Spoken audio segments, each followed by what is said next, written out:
Selamat datang kembali. Oke, kali ini kita mau bahas lebih dalam nih, satu ide kunci dari materi Anda, bab 7 ya, soal disiplin diri. Sumber ini bilang ini krusial banget, kayak leher botol gitu, yang nyalurin semua kekuatan kita buat hasil nyata. Kedengarannya penting sekali ya. Iya, bener banget. Bab 7 ini memang menekankan disiplin diri itu fondasi mutlak.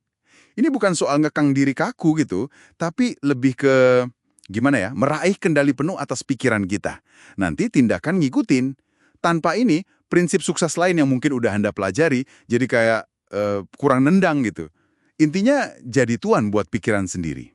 Wah, menarik nih pendekatannya. Jadi kuasai pikiran dulu, baru tindakan ngikut. Bukan dibalik ya, yang sering kejadian kan gitu.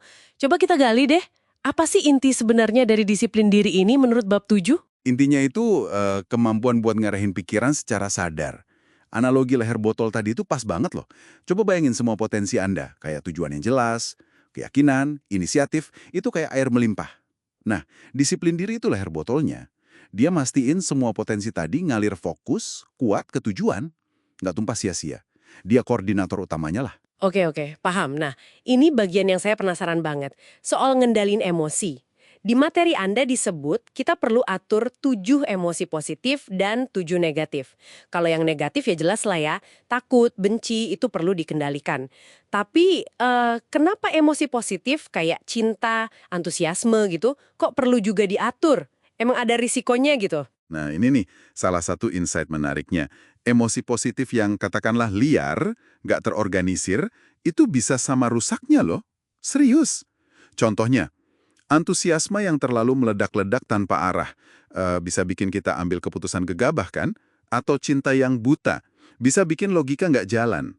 Jadi disiplin diri itu bantu menyalurkan semua emosi positif maupun negatif secara konstruktif. Tujuannya bukan neken, tapi ngarahin energinya biar dukung tujuan. Gitu. Oh gitu ya, masuk akal juga sih. Jadi bukan berarti nggak boleh antusias, tapi antusias yang terarah ya. Terus gimana soal ide nyeimbangin hati emosi sama kepala nalar? Gimana disiplin diri bantu jaga keseimbangan ini? Biar kita nggak terlalu baperan atau terlalu kaku gitu. Iya, sumber Anda jelasin keduanya punya peran penting, nggak bisa pilih salah satu. Emosi itu kayak bensinnya, kasih daya dorong. Nalar itu setirnya, kasih arah. Nah, disiplin diri itu sopir yang bijak. Dia tahu kapan harus ngegas pakai emosi, kapan harus belok pakai nalar. Kuncinya di integrasi cerdas. Kadang nalar ngerem emosi. Kadang emosi yang udah disaring nalar justru kasih kekuatan buat bertindak. Jangan sampai salah satu ngebajak keputusan kita gitu. Dan yang menarik lagi nih, dalam proses nyimbangin ini ada peran kehendak atau ego. Sumber nyebutnya gitu. Dia jadi penentu akhir. Oh, kayak wasit internal gitu ya? Atau hakim? Gimana tuh cara kerjanya si ego atau kehendak ini? Iya, semacam itu. Kehendak ini yang setelah nimbang masukan dari nalar dan emosi, dia yang ambil keputusan final. Tapi, nah ini penting, hakim ini perlu dilatih. Lewat apa? Ya lewat disiplin diri itu tadi. Kalau nggak dilatih, ego ini cenderung ngebiarin hati sama kepala berantem terus.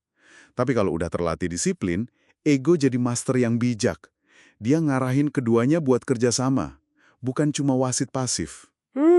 Oke. Cukup dalam ya. Jadi semua latihan ngendaliin pikiran, emosi, nyeimbangin hati kepala ini intinya sebenarnya soal ngebangun kebiasaan yang lebih baik gitu. Betul sekali.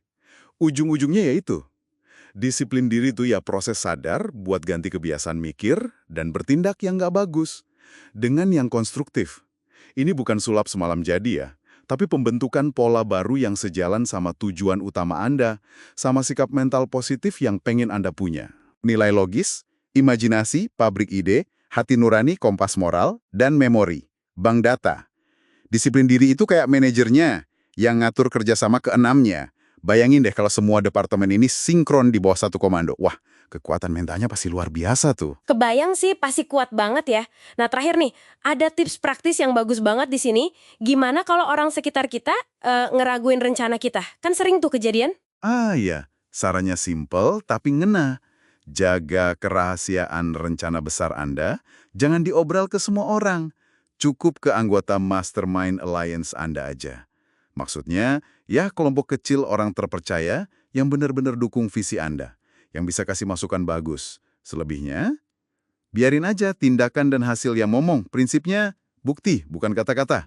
Gitu, deeds not words. Oke, jadi kalau kita rangkum nih, buat Anda yang dengerin, disiplin diri ini jangan dilihat sebagai hukuman atau beban ya. Tapi ini kayak kunci kebebasan. Kunci buat Anda ngambil alih setir pikiran Anda, ngarahin kemana Anda mau. Jadi kapten buat diri sendiri. Persis. Dan ini penting. Ini skill. Keterampilan, artinya bisa dipelajari, bisa dilatih siapapun Anda. Mulanya bisa dari yang simpel kok. Biasain mikir dulu sebentar sebelum bertindak. Terus latih sadar buat kelola emosi. Dan coba terus seimbangin logika sama perasaan. Sumber ini bahkan kasih saran afirmasi ya. Saya berpikir sebelum bertindak. Diulang-ulang aja. Buat ngebangun alur pikir baru. Nah, sebagai penutup nih, mungkin bagus buat Anda renungkan sebentar setelah dengar pembahasan ini. Kira-kira di area hidup mana disiplin diri Anda udah oke? Dan di area mana nih yang rasanya wah perlu dilatih lebih keras lagi? Coba dipikirkan ya. Sampai jumpa di pembahasan mendalam kita berikutnya.